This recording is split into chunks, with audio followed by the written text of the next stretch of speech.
Good morning. Good morning. Welcome to Father's Day. I thought our songs were appropriate for Father's Day. They were all about a gift that our Father gave us. And I'm going to skip offering today, but just give it to Linda.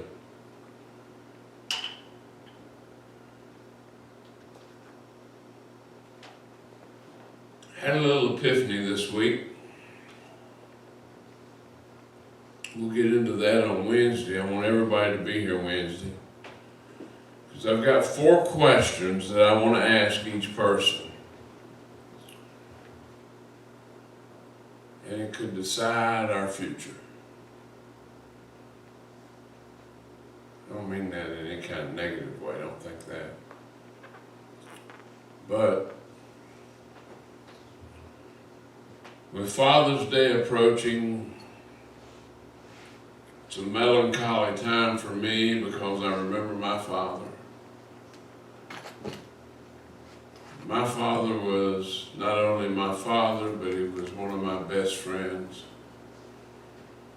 And I watched him go through things. The day I graduated high school, his father died, my grandfather. And I will never forget the words that my father said to me on that day. He said, "You never truly become a man until your father dies." I heard that at 18 years old, but it didn't mean much to me until years later when my father passed and I had the realization that I no longer had somebody to go to ask questions, to tell ideas to, a sounding board for me to figure out how stupid some of my ideas were. My father never told me an idea of mine was stupid. But after talking to him about it, I came to the realization some of my ideas were pretty bad.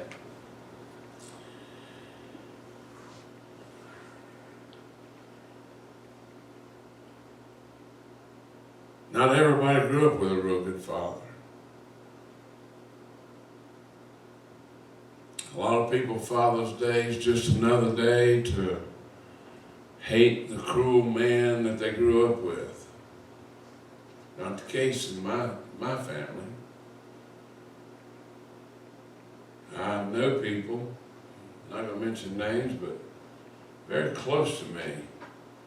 And when I listen to them talk about their family life as a child, I think I lived in a fairy tale.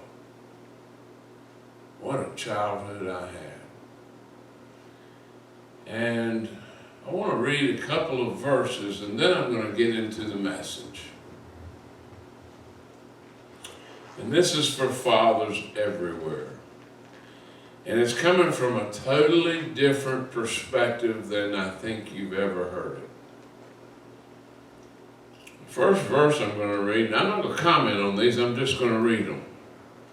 In Micah 6:2, it says, "He has showed me, O man, what is good, and what doth the Lord require of thee, but to do justly, and to love mercy, and to walk humbly with thy God." Well, Father's Day verse there. Now I'm going to move over to Malachi,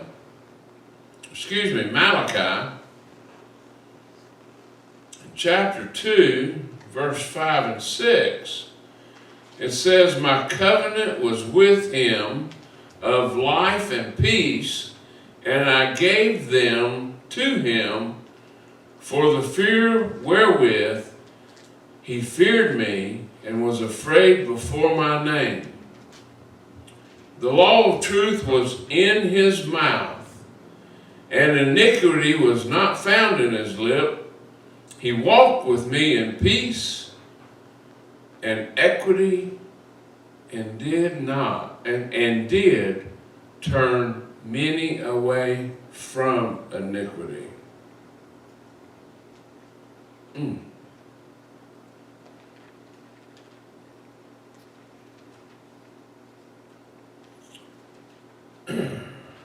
Now let's get to our text. We're going to turn in Luke to a parable that Jesus had. Luke chapter 15.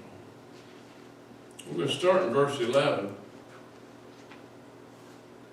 I'm going to read the whole parable, and when I start reading it, you're going to recognize it. And you're going to think in your own mind, or you might think in your own mind, how is he going to do a Father's Day message out of this? So starting in verse 11, Jesus said, a certain man had 2 sons, and the younger of them said to his father, Father, give me the portion of goods that have fallen to me. And he divided unto them his living. Not many days after, the young son gathered up all together and took his journey into a far country, and there wasted his substance with riotous living. You know this story pretty well, probably. And when he had spent all, there arose a mighty famine in the land, and he began to be in want. And he went and joined himself to a citizen of that country, and he sent him into his fields to feed the swine. He became a pig farmer. Not in the good sense. His job was to feed the pigs. And he would fain have filled his belly with the husk that the swine did eat, and no man gave unto him. In other words, he started eating the pig's food. That's getting pretty low. And when he had come to himself, he said, how many have hired servants of my father's, have bread enough to spare, and I perish with hunger? I will arise, go to my father, and I will say unto him, Father, I have sinned against heaven and before thee, and I am no more worthy to be called thy son. Make me one of your hired servants. He arose and he came to his father, but when he was yet a great way off, his father saw him, had compassion, and ran and fell on his neck and kissed him. And the son said unto him, Father, I have sinned against heaven and in thy sight, and I am no more worthy to be called thy son. But the father said to his servants, bring forth the best robe, and put it on him, put a ring on his hand, shoes on his feet, and bring hither the fatted calf, and kill it, and let us eat and be merry. For this is my son, was dead, and is alive again. He was lost and is found, and they began to be merry.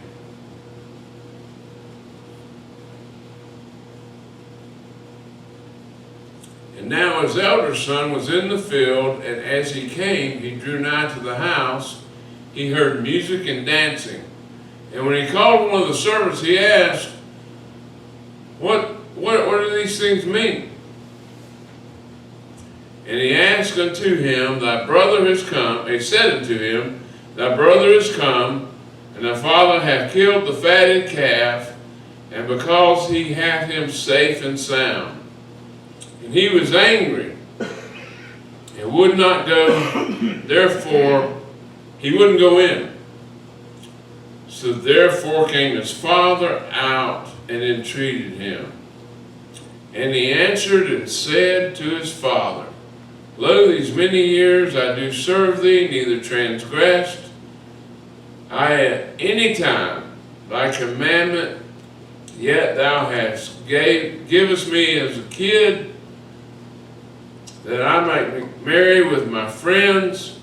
But as soon as thy son was come, which hath devoured thy living with harlots, and hast killed for him a fatted calf, he said to his son, Son, thou art ever with me, and all that I have is thine, is yours.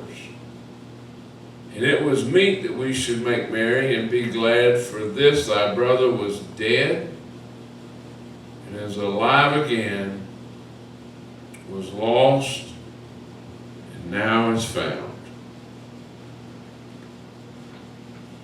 Now, many preachers in many places, including myself, have preached about the prodigal son, have talked about the prodigal son, and the story about the prodigal son. And it is a picture of God, how that we can serve God, leave God, come back to God, and he will welcome us back. That's the way it's been preached for many, many, many years. This story stands out to me, has always been one of my favorite biblical stories, because I was once the prodigal son. So I have a little education firsthand on what this story is all about. I know what it's like to be out there and have nothing, and to realize that where I came from was better than where I was, even if I was just a servant. I know how that feels. In a powerful way. But enough about me. Because when I read this story, yes, we see the son,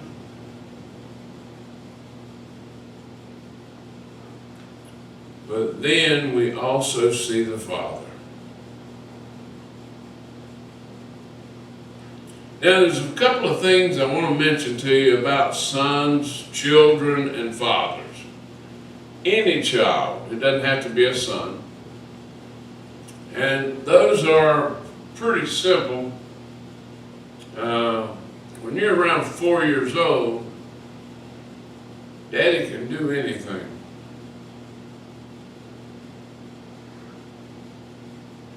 When you get to about 7 years old, Daddy's kind of like Superman.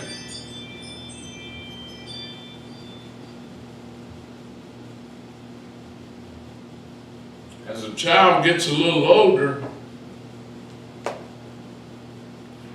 about 12 years old, you know, it's natural, but my father doesn't know everything.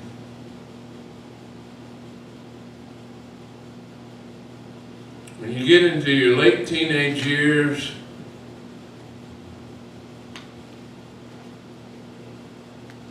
your father becomes old-fashioned. get into your early 20s and mid-20s, and that man's out of date. Starting to become an old fogey. Knows a little bit, but not much.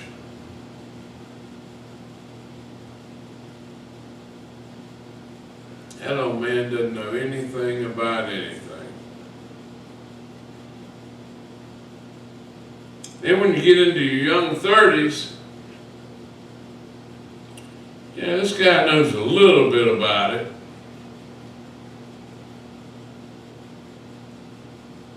Late 30s, let's find out what Dad thinks about this.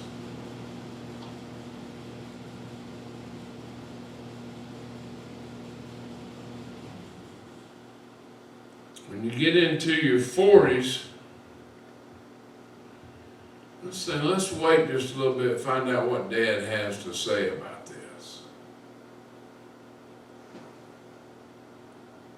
When you get into your 50s, like I did, and your dad's no longer around, you start to say, oh, I wonder what Dad would have thought about this.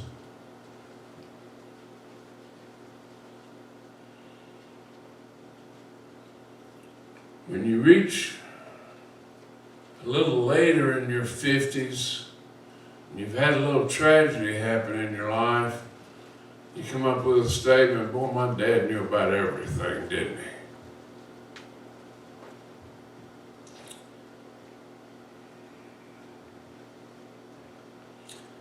And then you stand at his graveside and you say, boy, I sure wish I could talk to Daddy about this. That's the progression of a child and his father. But I want to spend some time here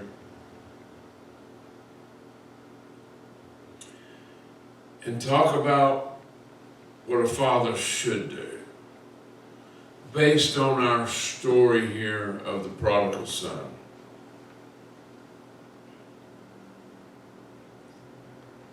You know, we've talked about the prodigal son having a tendency to just run away. Let me explain just a little bit about history.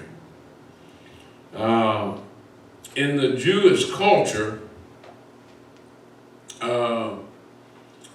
it was natural for a father or a family at some point in time to divide up what they had with their children. And usually the eldest son would get about 2/3 of what the father had. And then also that might be dependent upon how many sons they had. But in this case, with 2 sons, the eldest son would have been given about 2/3 of his dad's wealth, and the youngest son about 1/3. Now, this man that we're speaking of here was fairly wealthy. He had servants. They obviously had quite a bit. So it would not be unnatural for the sons to come to the father and say it's time to divide up everything, or the father to come to the sons and say it's time to divide up everything. That's natural according to the culture of that time.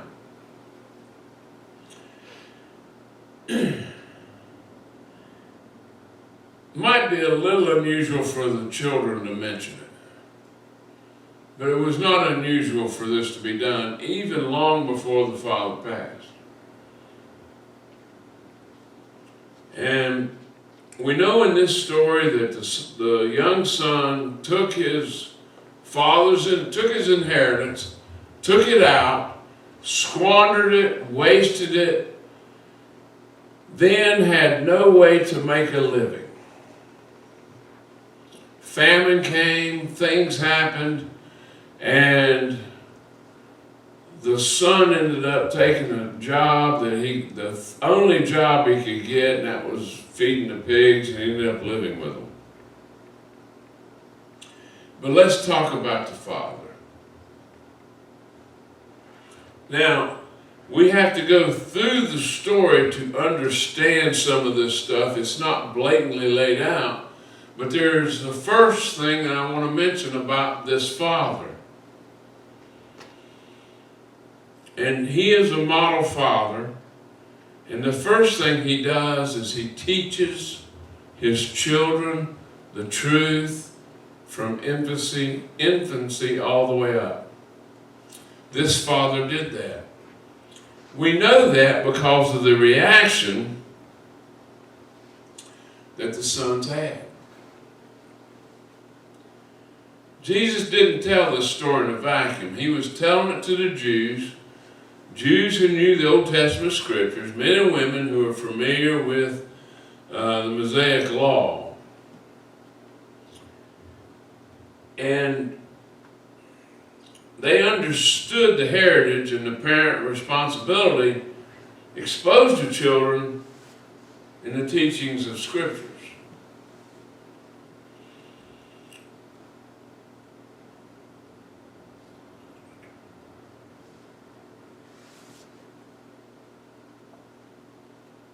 We know that Moses kind of started this right before the children of Israel entered the promised land. Moses said in Deuteronomy, "Hear, O Israel, the Lord our God is one Lord, and you shall love the Lord your God with all your heart, with all your soul, and with all your might. These words which I command you this day shall be upon your heart, and you shall teach them diligently to your children." So we know there's a history here that these were taught to the children. "And they shall talk of them when you sit in the house, when you walk by the way, when you lie down, and when you rise. And ye shall bind them as a sign upon your head, and they shall be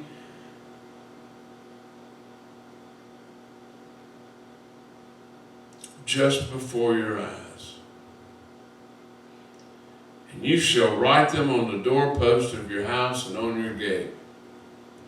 So we know that the father in this story had been teaching his child.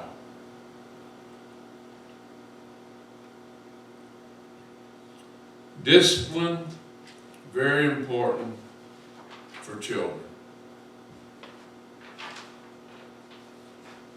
I want to share with you that the word discipline doesn't mean beating your children. The root word of the word discipline is disciple, to teach. When you teach your children from a young age, you don't have to worry too much about spanking them.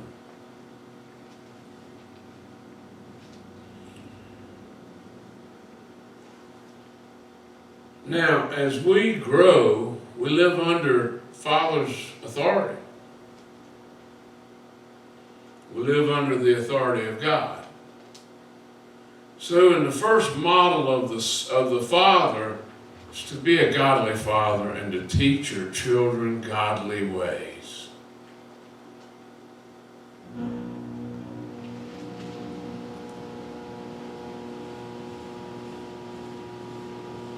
If you teach them something else, they'll see the hypocrisy.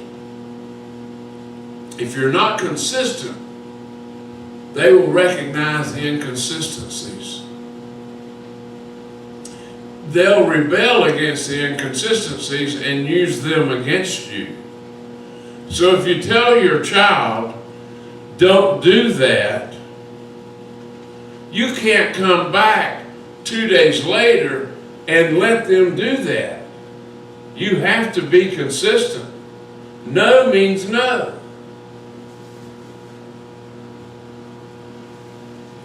Of all the nastiness that I did as a father, the one thing that I remember being probably the only really good thing was I was consistent. If I said no, it meant no.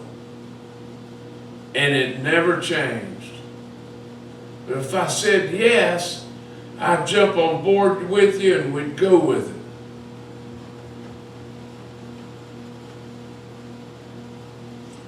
Now, the other thing that we see here that a model father has is respect for individual autonomy.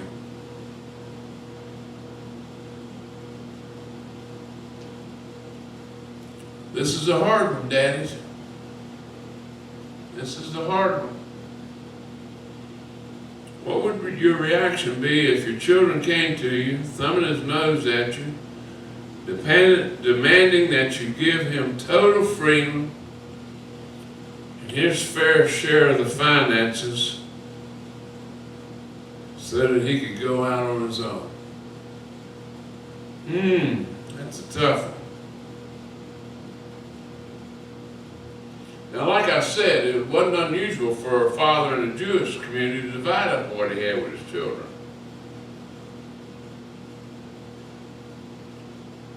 However, this father could have told his son no. He could have held it back till later.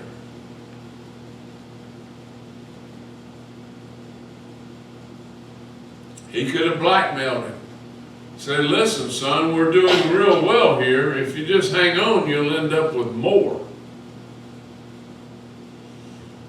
And I know from experience and watching other families and listen to people talk, we try to strive now to leave our children a little better off than the way we grew up, right? We want to leave something for our children. I can remember my brother and I having discussions with mother after my father passed, and mother would say, well, I don't want to do that. I want to make sure I leave you guys enough. And my brothers and my response was always the same. And we were like-minded in this. Spend every dime you've got. You taught us how to work. We can make our own way. But that's not natural for a parent, is it? We want to leave our children a little better off.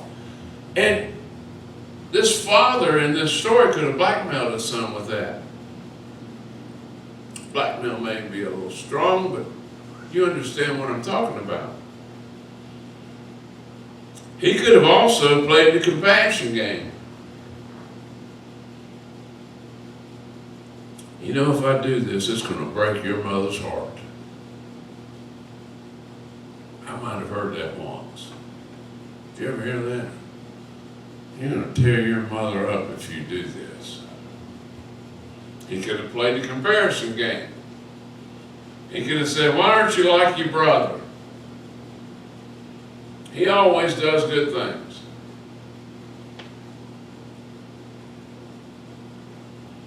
You know, there's all kinds of little games we play with our children.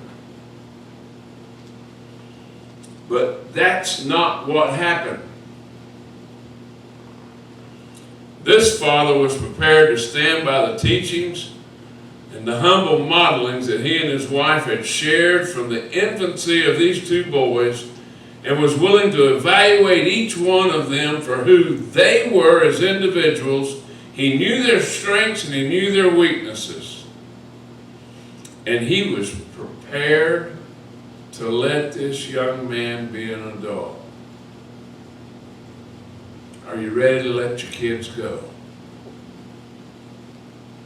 In this story, the picture of our God,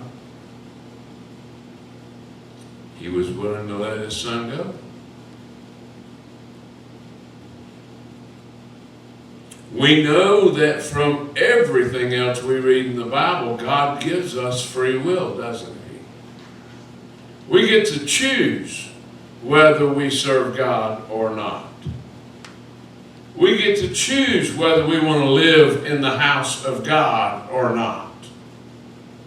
Our Father has a knowledge of each one of us that he's willing to go to that extent and let us go out on our own, right? What an amazing Father we have. You know, after all, this father in this story was human also. He had a father who raised him. He had his own siblings, rivalries with his brothers and sisters.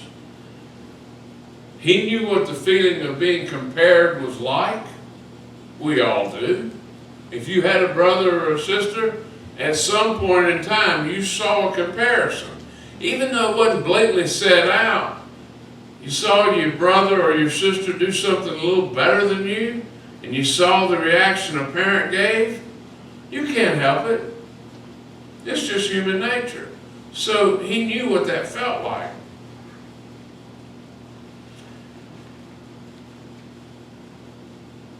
Most of all, Dad wasn't perfect. He knew that God, in His creative design, had not made humans to be robots. To function as mechanical men and women. To be created a human by God the Father is to have freedom to choose whether you obey or disobey. What a mighty God we serve. He gives us that freedom.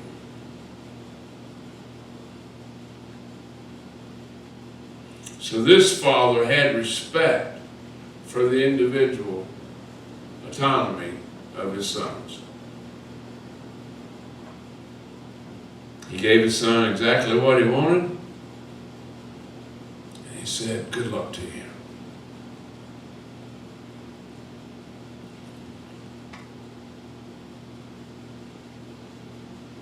It's got to be hard, doesn't it? Now, the next thing that a model father does here, now let's get the picture right. The son has come and he said, "I want everything that belongs to me and I'm going on my own route."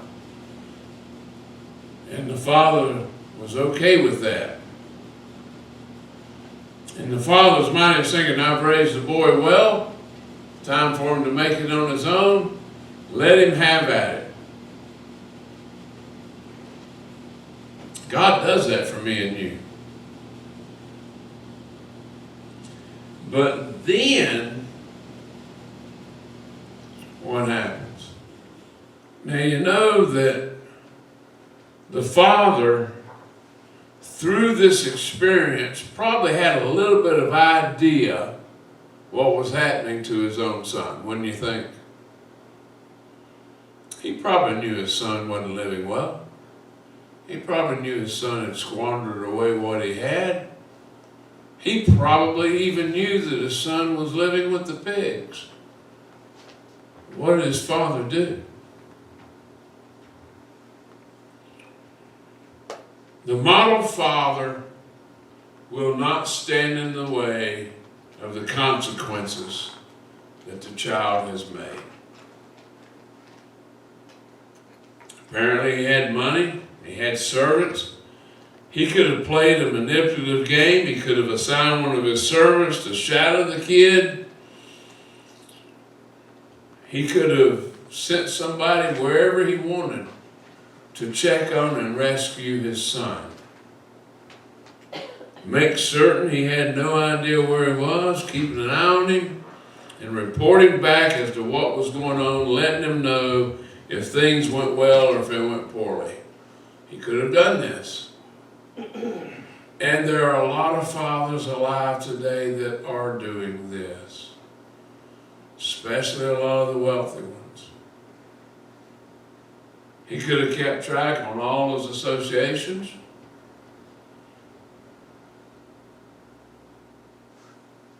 He could have put some blocks in place that would have kept him from squandering away what he'd been given.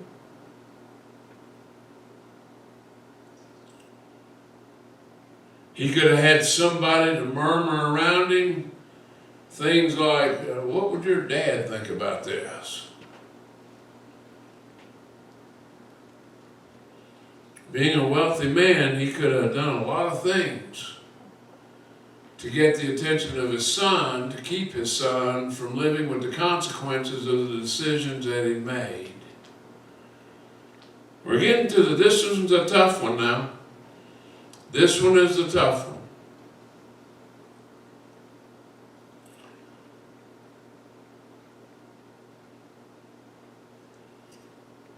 At the first sign his son was a little homesick, he could have always had him reminded of his mother's hot chicken soup.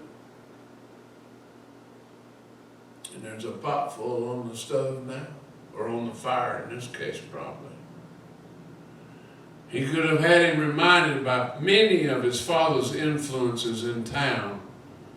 You know, you got a lot better back at your house. But no. This model father won't stand in the way of the consequences. He's not in the business of premature rescue. As much as his heart was breaking, and he knows that there is trouble ahead, he lets go.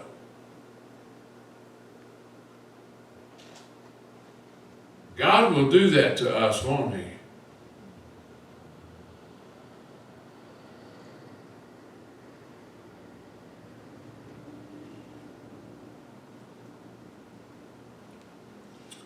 Now here comes a tough question. I ask you and then I ask myself.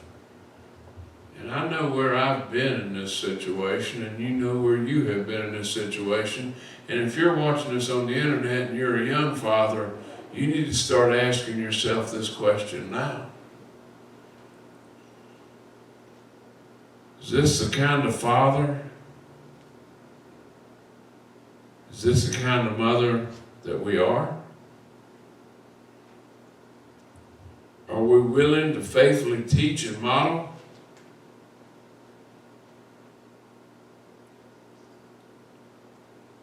And do we respect what might happen to our children as they grow a little older? The fact that they may want to get away from us and do things their way when they come of age? Are we willing to let them walk away from us?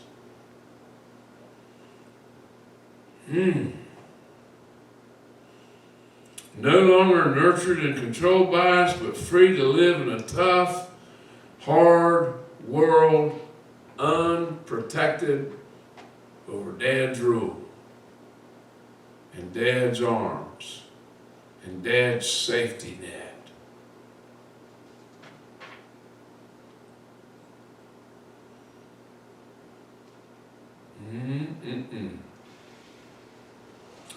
In reality, do we really have a choice?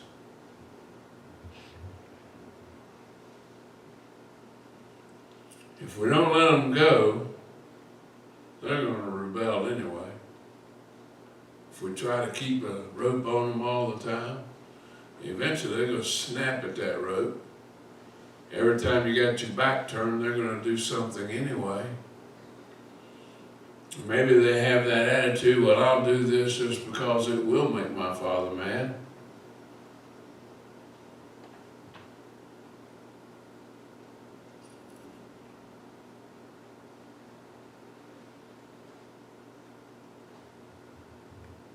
How hard is it to make that statement, hey, this is your life, I've done the best I can. It hasn't been good at some points. You know my weaknesses and mistakes. Forgive me for them, but it's your life. You know what I believe, and I'm willing to cut the strings of control. You are free to choose to be and to become whatever it is, and you're going to live with the consequences. You know I love you, and I always will, but I may not always have handled you correctly. But here again, I am your dad. Then with maybe a big hug and a few tears, we're prepared to send them off to their own future. In today's society, we call that sending them off to college. Some people don't go to college, and they get their first apartment. It's letting them go.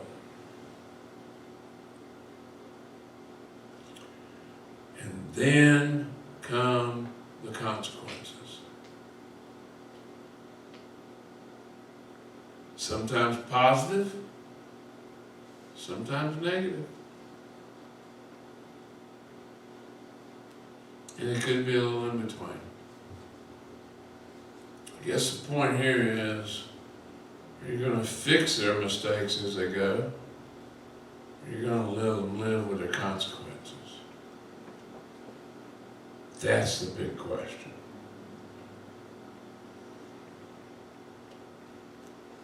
Now, the model father has love that refuses to give up. Most of us have a breaking point. There's just so much nonsense we can put up with, right? We're patient up to a point.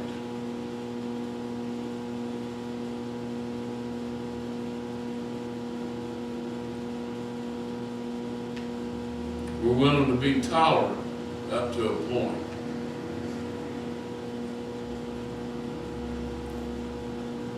The fact is that our children have the God-given freedom to go their own ways and never come back. We can't force them to show us honor.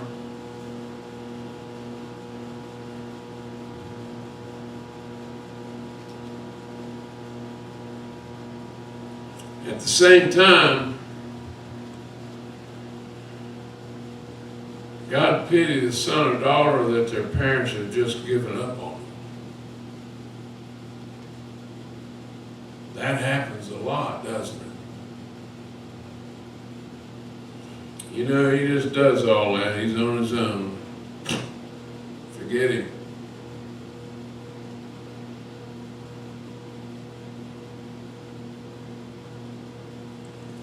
Then it also happens, there are very few experiences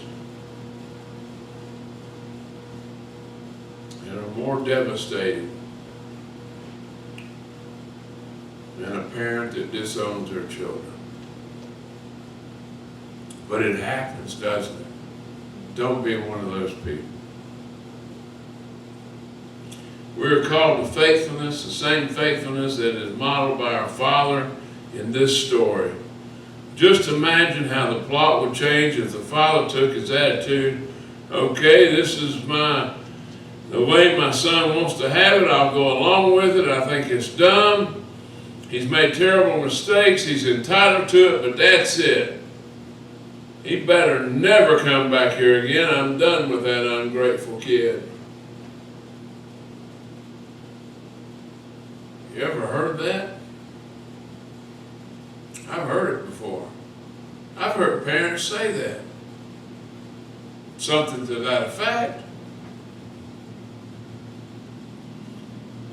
Instead, we see the father faithfully carrying out his ongoing responsibility. He's not chased.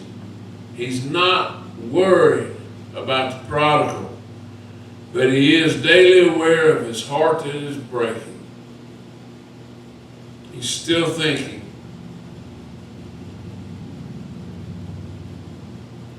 It's important, listen, it's important for us to learn how to live with a broken heart. Jesus pretty much said that. Jesus said, in this world you will have trouble. Take courage. I have overcome the world. There is a realistic candor in the Bible teachings. We are alerted to the reality of life. None of us are free from trouble. What we're called to do is continually do and strive for what God has taught us to do. Live that model life. Be the example. How many times have you heard the statement, actions speak better than words, louder than words?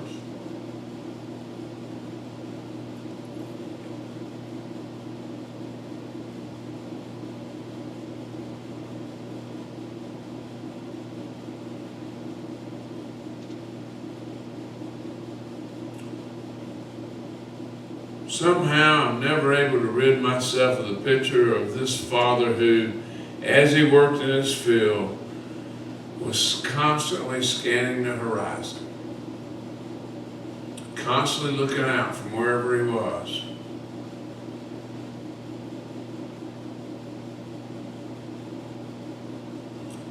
And Jesus tells us that he did.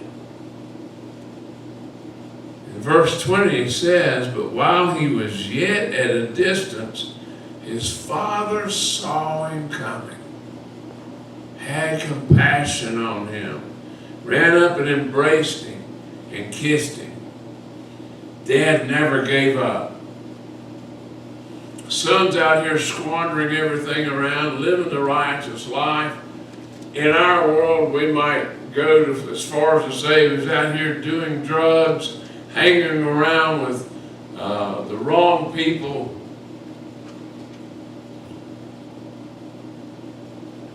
But Dad would be working in the field, and every once in a while he'd look out to see if he saw his son coming back.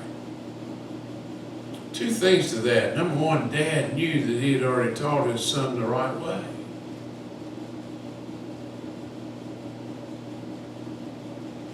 The other thing is, Dad loved him so much, his heart was breaking. He wanted his son to come home.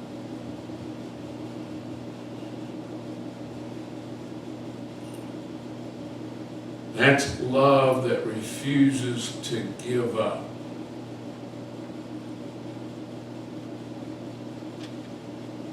And then the model father has to be forgiving.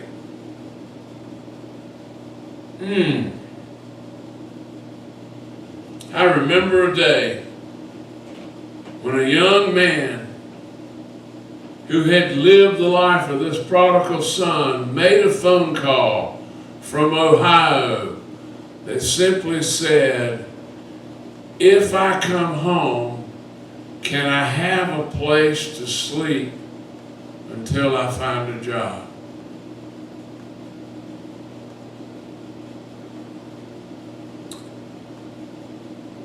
The voice on the other end said, "Absolutely. What time should I meet you at the airport?"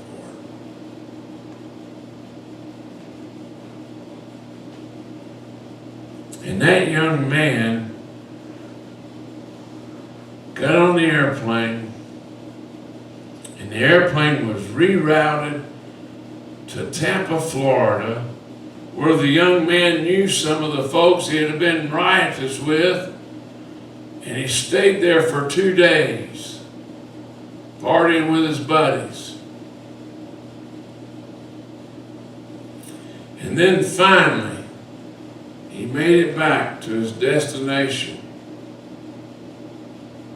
And as he walked out of the airport, not expecting his father to be there, but to have given up, sitting there at the entrance to the airport was his dad, waiting on him, and sitting there for 2 days. That's a father. That's a father that loves you.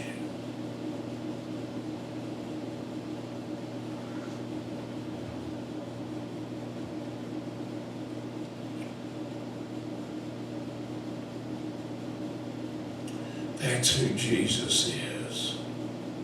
That's who God is. God can put that kind of attitude into the heart of any man or woman.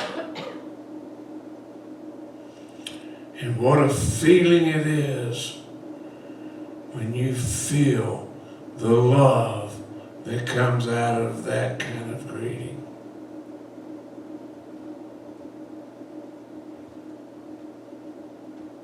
If you didn't figure it out, that story was me.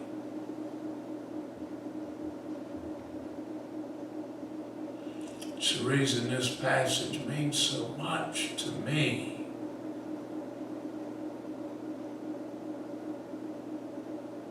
And then the last point I'm going to make is the father has to be a man who celebrates.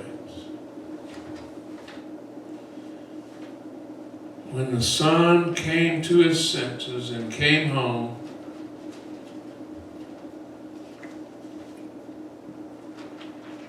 the father killed the fatted calf and they threw a big party, didn't they?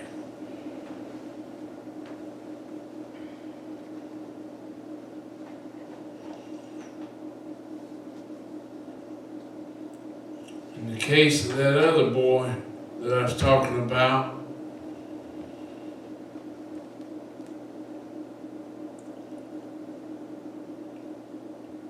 his father helped him start a business and came to see him when he had his first customer and helped him along the way and told him, don't throw that robe away. One day you might need it.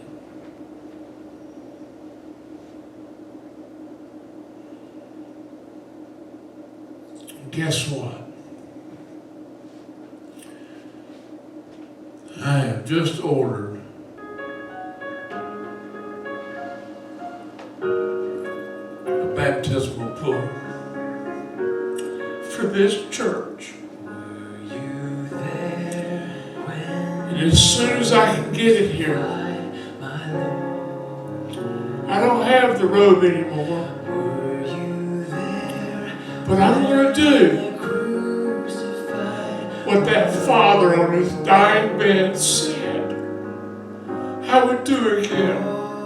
I'm going to baptize right here grandmother and her grandson. And anybody else who show up. And my dad will celebrate with me in heaven as I fulfill the prophecy and the dream that he had for his son.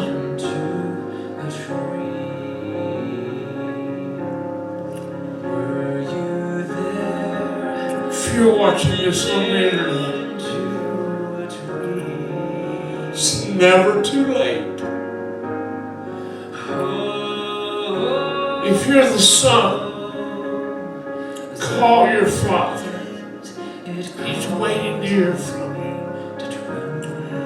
If you're the dad, when that call comes, accept it with love and forgiveness. The outcome is never bad.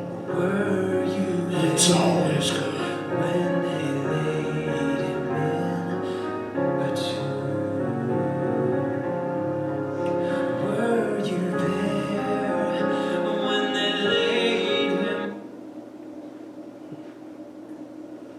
Father's Day is a hard day for me.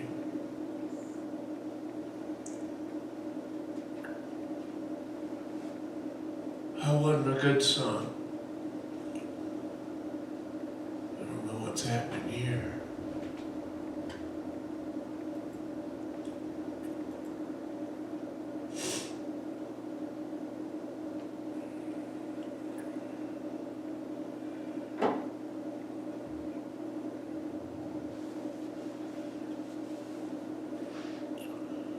Let me see if I can get this going.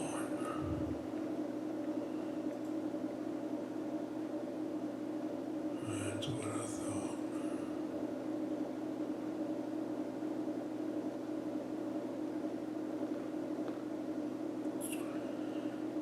God,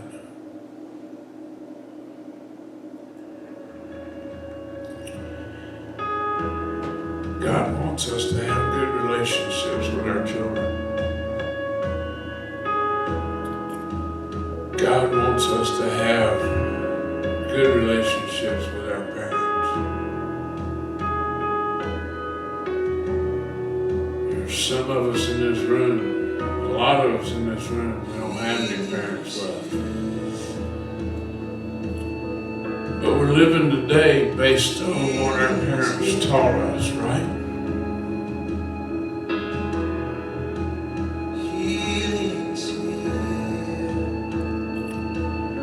And there's going to come a day when every parent has to make the decisions that this father in our story made. Gotta let them go. Gotta let them live with their consequences. I pray that you don't have to live with the letting them come back, that they become successful. But in that case, when they do mess up, you still love them. I praise God that my father did that. Because when my daughter messed up, I was able to look at her and say, I still love you. And now she's in church and raising her children the way they should go. I didn't learn that because I'm a preacher. I learned that because my daddy did it for me. And I learned from him.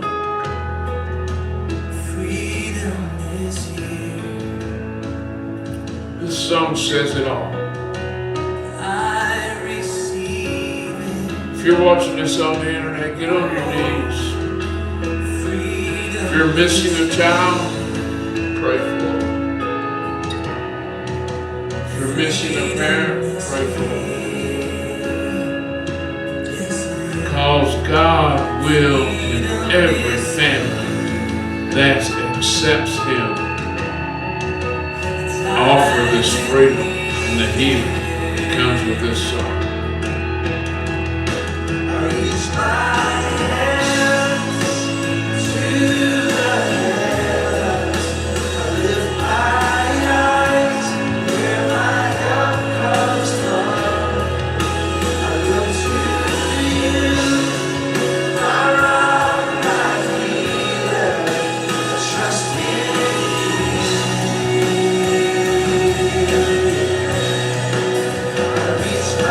Let's pray. Heavenly Father, we thank you so much today for your word. We thank you, Father, that you have given us an example of a father on this Father's Day that had love and compassion, willing to let go. First of all, teaching, then letting go, never forgetting, and then welcoming home again. You might be living a life where you've gotten away from God. God is still standing here waiting on you. God is looking out over the plain to see when you're coming home.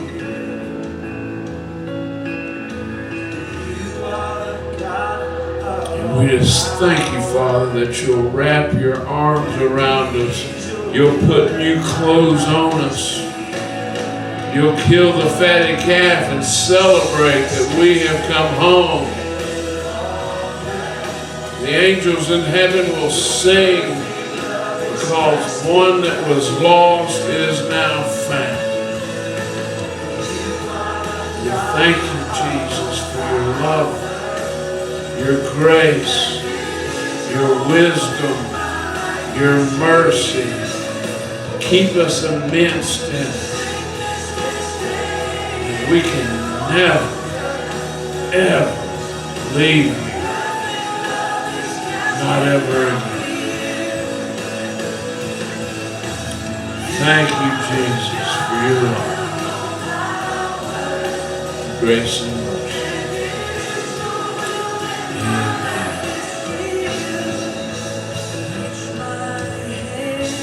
Let's just walk out while the song gently